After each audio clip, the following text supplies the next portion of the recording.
In this tutorial we'll have a quick look at how to access some content that may be sent to you in something called OneNote.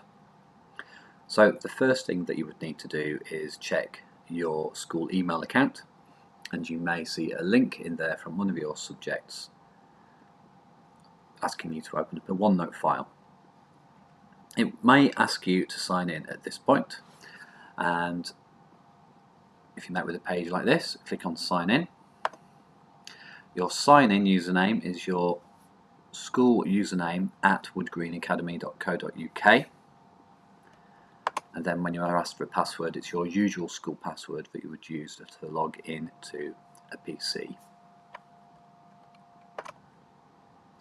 When you first log in to the OneNote that you've had a link sent to, you should see something similar to this in your web browser.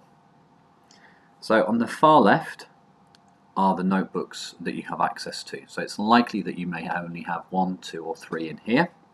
So for example, you may have GCSE Geography, you may have English Language, you may have a Biology or Chemistry one.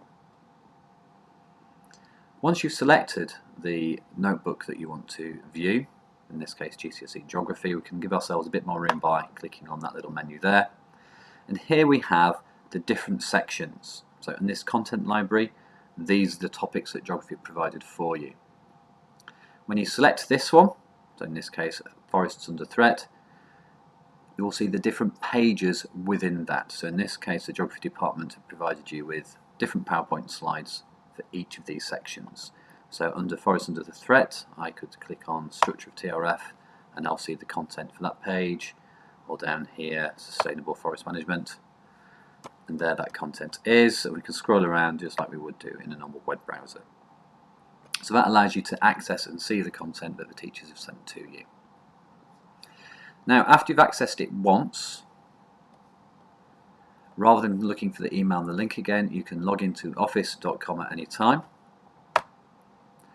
and if you've already clicked on it, you're likely to see the ones that you've been working on recently here, or you can click onto the Shared With Me tab here, and again you'll see some of the content that exists in that area. And that's how to access OneNote.